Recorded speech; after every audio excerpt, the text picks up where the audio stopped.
Chapter 10 Song of the Witch. Hepatica is no forest child. She is a human. I caught her asleep at the edge of the wood and caged her. The beautiful wicked witch had been making mischief ever since Hepatica had come into the forest. The witch had found it harder to make trouble, for the forest people were following Hepatica's example and pretending not to see her. That made the witch angry, but what could she do? She knew very well that she could not hurt Hepatica, except perhaps in one way. She might manage to make her new friends. The forest people suspect and distrust her. No one knows better than the beautiful wicked witch how to start trouble of that sort. She had begun with the forest children. While they were dancing in a happy circle game, she had come near and sung to the tune of their dancing. At first, because her words kept time with their steps, they did not notice that she was there. When they did at last see her, they pretended not to, as Hepatica had taught them.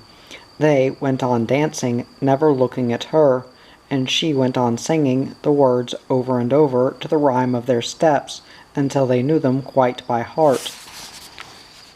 Hepatica is no forest child. She is a human. I caught her asleep at the edge of the wood and caged her. At night she must sleep in my golden cage, high in the tree, but by daylight she goes free. When the beautiful wicked witch was sure that the children knew the words by heart and that the mischief was done, she glided away among the forest shadows. She stopped once to hear the children singing those words and adding the refrain. So said the beautiful wicked witch, so said the beautiful wicked witch, true, true, true. Then she danced happily away to her tree, her great dark eyes sparkling with mirth. Now, when Hepatica ran to the forest children, their song and dance were suddenly stilled. The littlest forest child was the only one to run to greet Hepatica.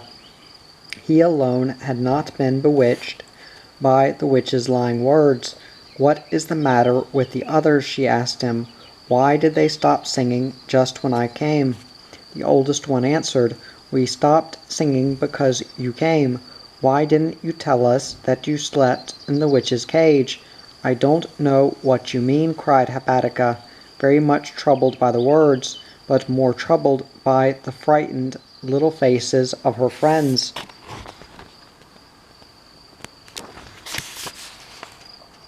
"Well, don't you sleep in a cage in the witch's house?" "No, of course I don't." "Where do you sleep then? Who takes care of you in the forest if it isn't the beautiful wicked witch?" "Nobody takes care of you," said Hepatica. "Why need anyone take care of me?" "Why, because you are a human, and couldn't get on here just by yourself. We ought to have thought of that before. But where do you sleep if not there in her fur?" Of course Hepatica could not answer that, because of her promise to Tree Mother. Even if she had not made that promise, she would not have told them that she slept in the Tree Mother's house.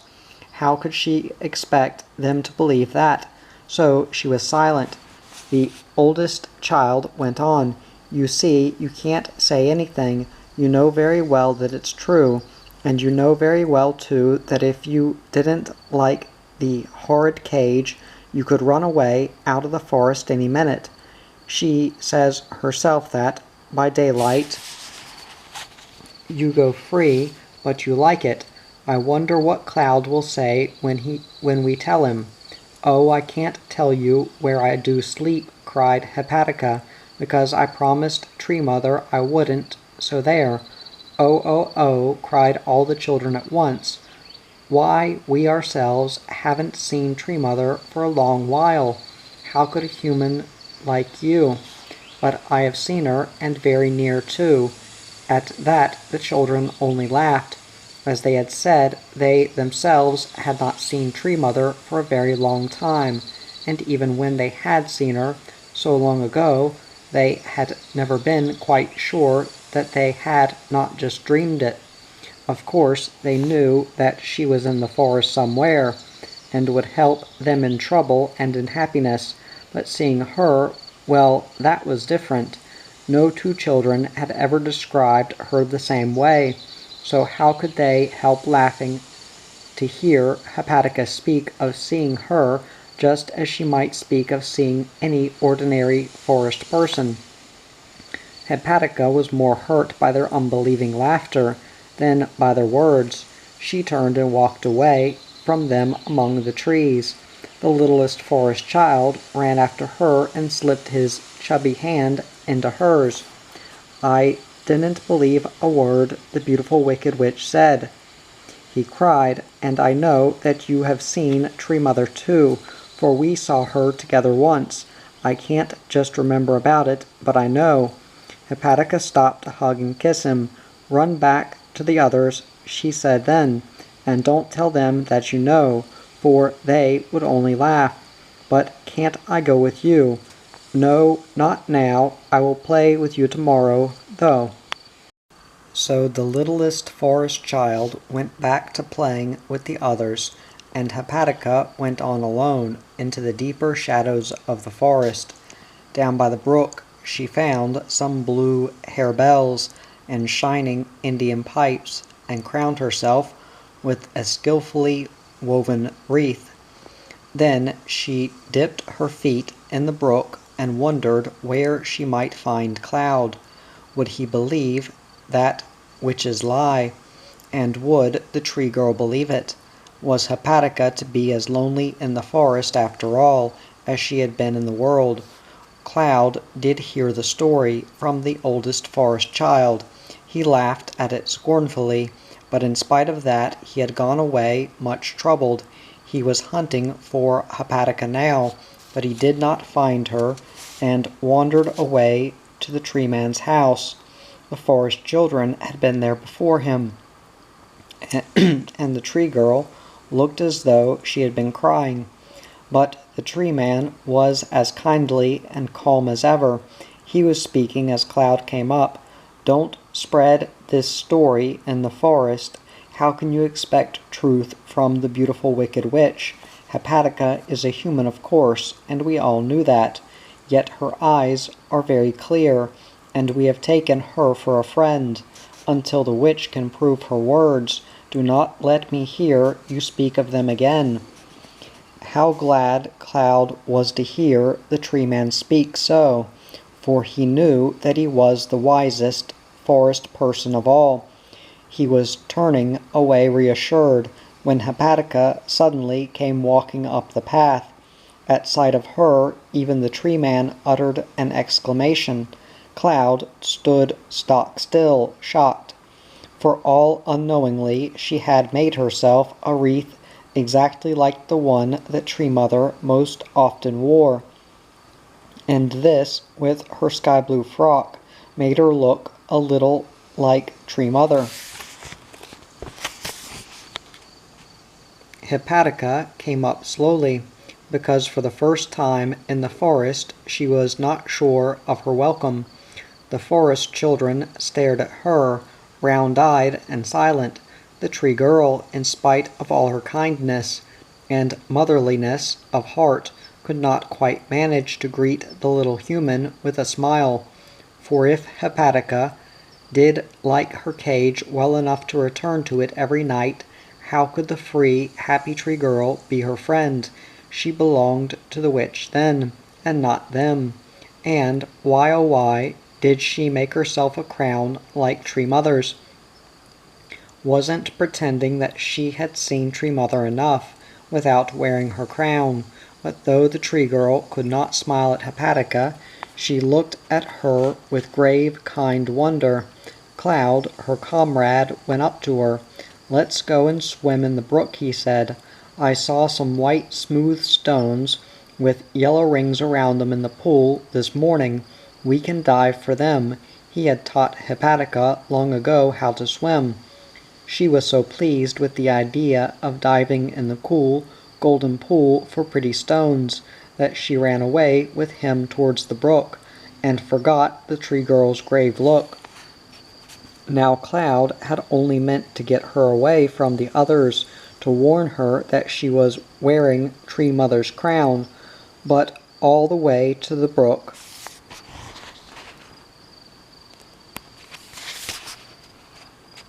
he found that the words would not come, for his comrade was so happy, and besides, she was so lovely in the crown.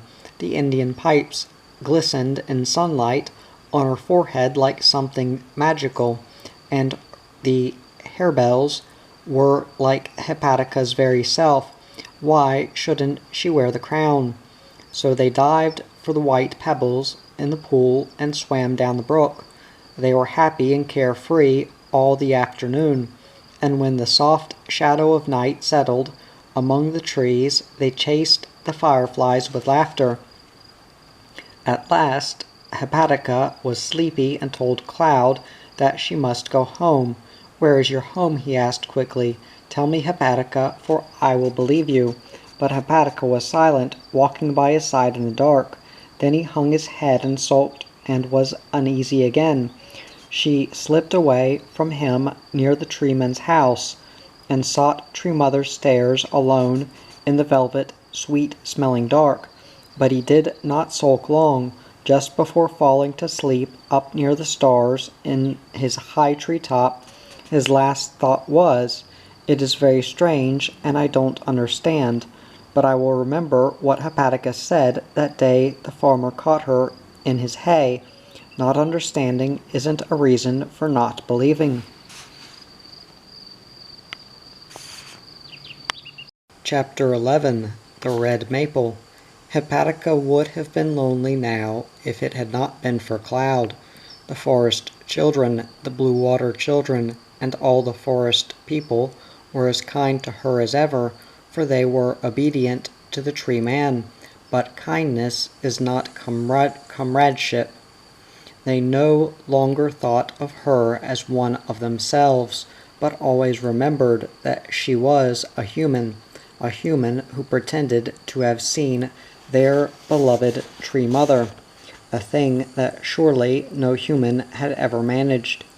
And even more than that, she was probably being taken care of by the beautiful Wicked Witch, and anyone who had anything to do with the beautiful Wicked Witch was not a comrade for the free, kind forest people.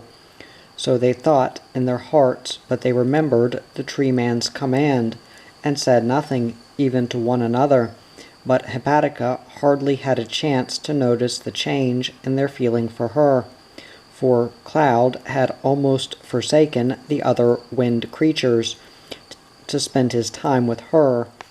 Together they climbed trees and raced over the treetops. Together they spied upon the birds' nests and the shy birds. They dived and swam in the brook, made up new games to be played with pebbles, told each other stories unendingly, and in short were great and happy comrades. They often delivered Tree Mother's messages together. For although Tree Mother was no longer in the forest, her messages must somehow get delivered, and because Hepatica was learning to let the forest think through her more and more, she knew what Tree Mother's messages would be. Cloud, of course, never realized that it was Tree Mother's work that he and Hepatica were so often doing. The messages just happened as the message to the young school teacher that rainy afternoon by the brook had happened. The little forest child got his share of the messages too, for you will remember that he was very dear to Tree Mother. So the summer passed, and almost before the children knew it, it was autumn. Now all the leaves were suddenly red, yellow, and brown. The forest was like a place of glorious banners, and as the leaves turned, the forest people kept them company with red and yellow and brown clothes, for they go in forest colors. The tree girl would probably have helped Hepatica to make an autumn frock for herself if the beautiful Wicked Witch had never sung that lying song, but as it was, the tree girl found herself too busy helping the forest children, and even the wind creatures, to give a thought to the little human among them. So Hepatica still played about the autumn wood in her sky-blue frock. That in itself helped the forest people to keep in mind that she was a stranger. Now plunging into the stream was an icy business, but Hepatica could keep her breath and come up smiling. Playing with a wind creature had made her as sturdy as she was courageous. However, she had not yet learned to live on sea spray, morning air, and forest smells. She ate nuts that Cloud helped her to gather and store away in her tree house, wherever that might be. Cloud had stopped asking questions of Hepatica, which she did not want to answer. He knew, in spite of the witch's song, that Hepatica slept in no cage of hers. This free, brave little girl was a truth speaker. The tree man knew that too, but these two were the only forest people who still went without doubts. But no, there was one other who believed in Hepatica with all his heart. That was the red gold-headed littlest forest child. He went about the forest singing another song, very different from the witch's lying one, as he wandered off by himself onto far forest paths and along the brook. This was his song. Tree mother is her mother, my dream said, but I had known it all along. No cage could hold her, no one could hurt her, but no witch could charm her. Tree mother is too strong. She guards her children, she shines through her children. Hepatica's her little daughter. I have known it all along. The beautiful wicked witch was not pleased with that song. Whenever she heard the little fellow chanting it in lonely places, she would seek him out, and when she found him, go towards him angrily. Her wonderful eyes held no mirth then. They flashed with anger, but he had learned his lesson from Hepatica well, and would go on with his song as though he did not see her. In fact, it was no longer entirely pretending. With him, she was beginning to be dim to him, something like a reflection on the air. In fact, she had become so dim to him that he could see right through her to the trees and flowers behind. This morning he was sitting by a mossy spring, sailing silvery leaves for boats in the clear water. The witch had followed him there, and was determined to make him see her this time. When I have his whole attention, she said to herself, I shall suddenly pick him up in my arms before he has any chance at pretending, and run away with him to my tree house, and the little gold cage that will just fit him. If I can capture him, all the forest people will be so unhappy. He is the dearest and best loved of them all. They will all listen to me then. Surely they will come crowding around my tree, begging me to let him go. They will follow behind me when I go walking. Oh, how happy I will be then! I shall dance by starlight in an open glade, while all the unhappy forest people watch. Why, even Hepatica will have to come down off her high horse. She loves this little child better than she loves or can love anyone else. Though she does not know that, I will teach it to her. Oh, how she will cry!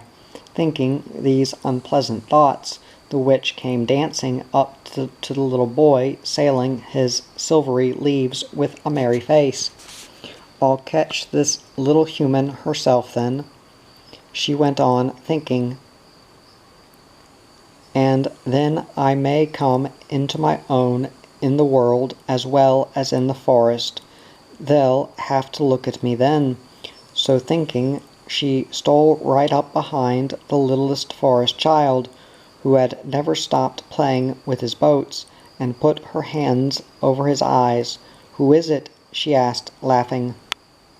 Nobody, he answered dreamily, and went on sailing his leaves. It made the witch furious to be called nobody, but what made her even more furious was that the littlest forest child could go on directing his boats with her hands over his eyes. Now the witch was gloomy indeed. Of course she could not carry him off to her tree now, for he would not even feel her arms holding him, and would fall right through them. He could walk right through her too, and never know it. And how much more easily he could walk through the bars of any cage that she could contrive for him. Yes, the littlest forest child, tiny as he was and innocent as he was stronger than the beautiful wicked witch with all her queenly splendor. She turned away in disgust and dashed down long tree aisles, angry and full of shame and vengeful thoughts. But the vengeful thoughts were no longer for the littlest forest child. He was safe from her now, since he could not see her at all, and it was not even pretending with him. She must hurt someone else, and whom but Hepatica. She found Hepatica swinging on a shining limb of a white birch tree. Cloud, to make her swing the higher, was pushing her, running back and forth, swift as the wind. She was laughing as gaily as a bird sings. The witch stood in the shadow of a tree and watched. Her flowing gown was as red as the leaves of the maple against which she was pressed, and her hair was bound with a red weed. The playing children did not notice her at all. She watched their play gloomily, wondering how she could possibly harm a human girl of the hardihood to play with a wind creature, and such a wild wind creature as Cloud. As she stood watching and wondering, Cloud cried, "Can you jump, Patty? I'll push you out towards that maple tree, and you jump into the brown moss. I dare you." "All right, next time." With running leaps, Cloud pushed her up farther than she had been before. When she hung just over the brown moss bed by the maple, she jumped. She landed in the moss bed on her toes, but in the arms of the beautiful wicked witch. And so the witch almost had her at last, through taking her by surprise. Surprise is one of her strongest weapons.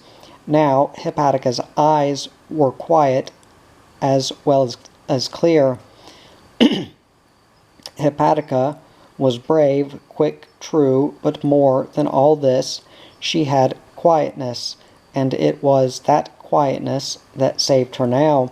She wasted no time in surprise or exclamations. She stood still in the witch's arms, her face against the witch's breast, hardly breathing. Cloud, back near the white birch, stood amazed, angry, and frightened for his comrade. But when Hepatica called to him, he ran to her. "Cloud, Cloud," she called clearly, "I've got tangled in some old weeds and briars. Come and help me out." Cloud wondered much, but he helped her in her pretending. "See," cried Hepatica, nodding towards one of the witch's hands, which was holding her closely. "This queer, horrid weed. Pull it away. I can't, because the briars are tangling my other hand." Cloud bravely took hold of the witch's hand, and as he did that with all the courage in him, the hand did seem all at once like a clinging red weed. He looked more intently, and yes, truly it was just weeds and briars that were tangling his playmate. The witch had drawn back in disgust and stood lost in red leaves behind them. It took only a minute to free Hepatica. She tossed her hair and shook herself with great relief.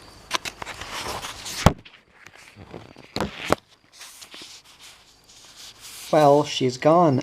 Horrid thing, let's go and find the littlest forest child, Cloud, and give him a ride in the boat we made.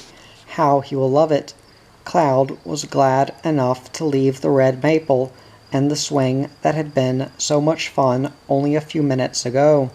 So they climbed the birch and ran off together over the tops of the trees. Hepatica was ahead of Cloud, laughing and calling glad thoughts to him over her shoulder as they sped. The beautiful wicked witch stood staring angrily after them, feeling very, very foolish. When Cloud's wings disappeared down an incline of the tree tops, she turned and, shrugging her shoulders, went slowly off to her tree. She had caught nothing for her cage that day.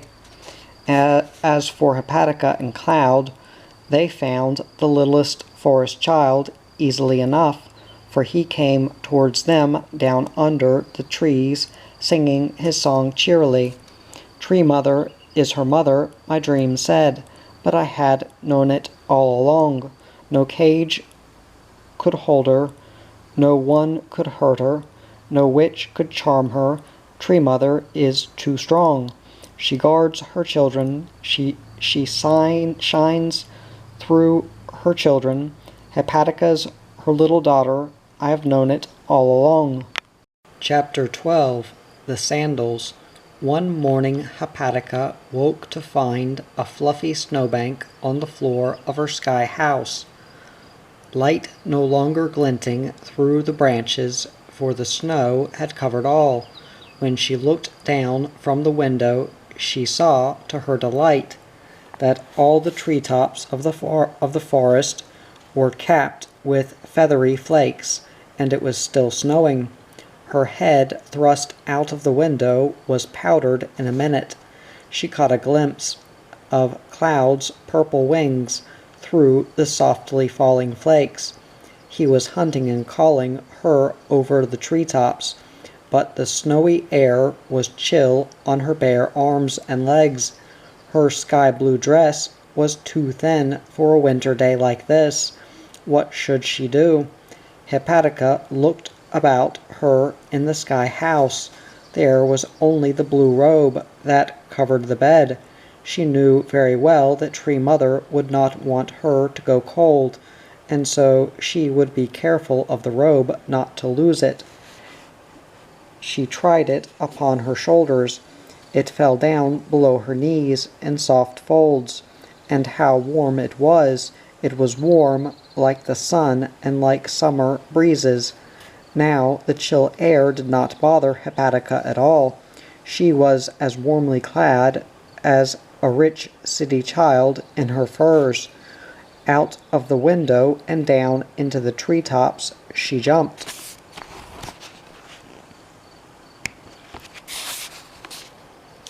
And was off after Cloud's purple wings, appearing and vanishing through the falling snow. "Hello, hello," she cried. Cloud, hearing her voice, turned and came leaping towards her. In his hand he held 2 shining sandals. They were made with great skill of woven river reeds. Cloud held them out to Hepatica happily. "See what I have made for you," he cried. "Often, when you thought I was hiding from you and you couldn't find me, I was working on these. I never made a finer pair. Do you like them, Patty?" Hepatica clapped her hands. Of course she did.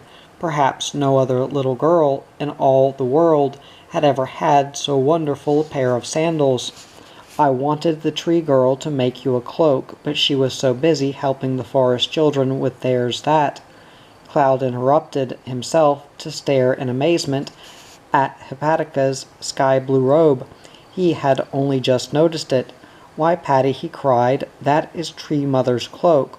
Where did you find it?" "Do you think she would mind if I wore it?" asked Hepatica, lifting the floating sunny folds in her fingers. Cloud hesitated, but only for a minute. "No," he said, "if she did mind, she could take it from you quickly enough." "But tell me, Patty, how did you find it?" But Hepatica would not tell him. For a minute They were near quarreling, but Hepatica asked Cloud to help her on with the sandals, and he quickly forgot his troubled curiosity, in pride of his own handiwork. They were down the tree trunk in a minute, and out through the forest to see what the snow was doing to the other forest people. The forest children's little houses were hooded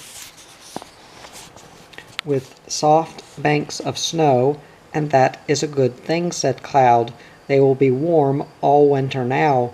All the children were still asleep, for it was rather early in the morning. Hepatica and Cloud looked in at the littlest forest child's window. He was curled up in his mossy bed, his cheek on his hand, his golden curls gleaming against his mossy pillow. His eyelashes were closed down on his rosy cheeks. He was fast asleep. They did not wake him, but went on to the tree girl's house.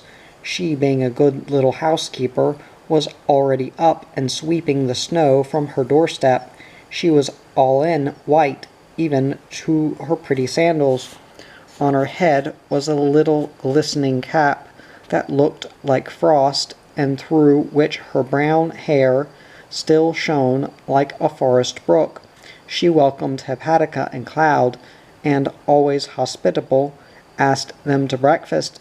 Cloud only laughed at her invitation, for she knew very well that he did not eat her sort of food. You run along in, he said to Hepatica.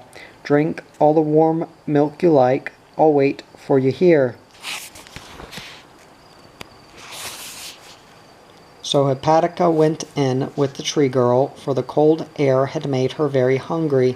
It was only after they were sitting around the green table in front of the fire that the tree girl noticed Hepatica's sky-blue cloak. Her eyes grew round with surprise, and she would have asked amazed questions if the tree man had not shaken his head for silence. But all through breakfast she could not take her eyes from the sunny, fluttering cloak. After breakfast, Hepatica thought she ought to help the tree girl with the dishes.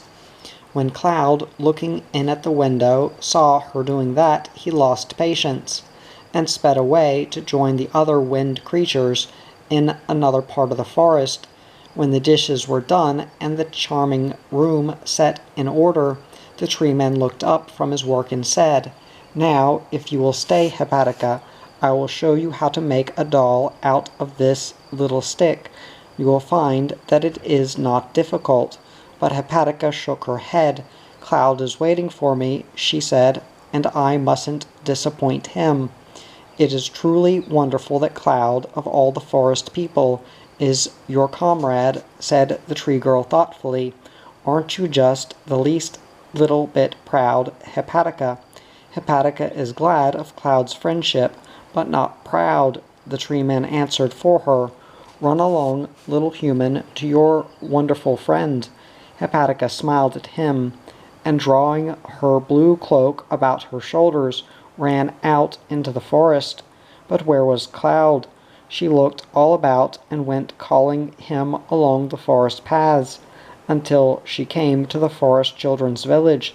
They were all awake now, and the trees were echoing with their calls and laughter as they pelted each other with snowballs. When they saw Hepatica, they stopped and stared at her in her blowing, beautiful blue cloak. Where is the littlest one? She asked them, for she did not see him there. The biggest one answered, Oh, he's wandering off by himself somewhere. He's always doing that. Come, play snowballs with us, Hepatica. You may play on my side. At that, all the children playing on the other side hooted. They did not think it at all fair that Hepatica should play on the largest side against them, as of course it was not. But they did not quarrel about it, as Hepatica did not want to play at all. She went away to look for the littlest forest child. The children called after her as she hurried on, Where did you find Tree Mother's cloak? Who gave you those wonderful sandals? One of the children called in mischief. Did the beautiful wicked witch steal Tree Mother's cloak for you? Hepatica ran on, pretending not to hear them, but as she sped along under the snowy trees, she felt lonely as she never had before in the forest. Why had Cloud left her alone on this morning of first snow when they could have had such a splendid time with it? And why did the forest children still think that she lived in the witch's cage? And why, oh why, did the beautiful wicked witch go on singing that hateful song about her? Well, there was always the littlest forest child. He believed in her, and just as she thought that, she chanced upon the prints of his little sandaled feet in the snow. She followed them, and very soon found him making snow angels. He was as glad as always to see Hepatica. They made angels together until the little snowy hollow was crowded with winged figures. Then, looking for something else to do, they wandered on and on to the edge of the forest. Now the beautiful wicked witch knew that she could not hurt either Hepatica or the littlest forest child, or catch them for her cages. So she had been looking to find another way to make trouble, and this very morning, when she had waked to find it snowing, she had thought of the snow witches. The snow witches are creatures who like to be out in the wind and snow in open country. All summer they stay hidden in a far cool place in the forest, where they live quietly in stony castles.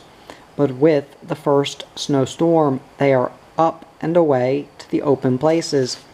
Perhaps you yourself have sometimes felt their sharp hair cutting against your face as they rush by you in the blowing snow.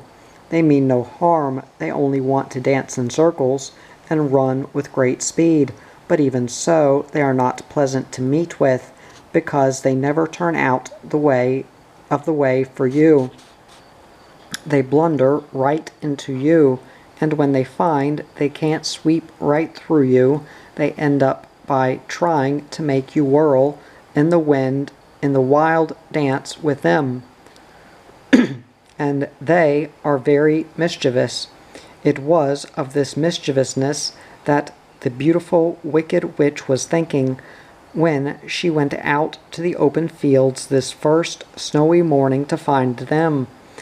There they were, dancing in circles, ever wider and wider and wilder, glad to stretch their legs and raise their voices after their summer's long quietness. She went out to them, walking like a queen across the shadowless open fields. There the snow was much deeper than in the forest, with its roof of intermingling tree branches. The beautiful wicked witch was all in trailing white, her streaming black hair crowned with wintergreen leaves and berries. The snow witches were surprised to see the beautiful wicked witch. Quickly they ran to meet her, and gathered close about to hear what she wanted of them. It was just at that minute that Hepatica and the littlest forest child came to the edge of the forest. There they saw the strange snow witches pressing around the beautiful wicked witch. They stood to watch. After a little talking, the beautiful wicked witch turned and pointed back to the forest from which she had come, and as she pointed, she saw the children. "Here they are now. Oh, how lucky!" she cried. "But why should we tease the little things?" One of the snow witches shrilled in a voice that went through Hepatica's ears like a cold wind. "Why, because they have teased a sister of yours, and made her feel foolish in her own forest. I am a witch too, and that makes me a sister, doesn't it? And more, think what a fine thing to have such a golden-headed little fellow all for your very own." At those words Hepatica seized the littlest forest child's hand and pulled him back among the trees. She knew now what the beautiful wicked witch was up to, and she was frightened. Now, if Hepatica had not been frightened and turned to run away, perhaps the witches would not have been able to wrench the littlest forest child from her and carry him off. But we will not blame Hepatica this time for her fear. Remember that she had not been afraid for herself when the beautiful wicked witch had caught her under the red maple. But it is much harder to be brave for someone you love, as Hepatica loved that little curly-headed boy, than for yourself. The littlest forest child caught her fear and ran beside her just as fast as his little legs would carry him, but it was nowhere near fast enough. The Snow Witches, who like nothing better than such a race, came dashing in among the trees, caught the littlest forest child from Hepatica, and went whirling away with him, shrieking with laughter. So fast they whirled that Hepatica could not see even his red gold hair shining through the snow whirlpools that they made. But she heard him calling, "Hepatica, Hepatica, help me." She ran after the snow swirls, calling back. She ran until she could no longer stand. Then she fell down between the black roots of a big tree, and bowing her head on her knees, sobbed and sobbed. Her eyes for a long time were blind with tears.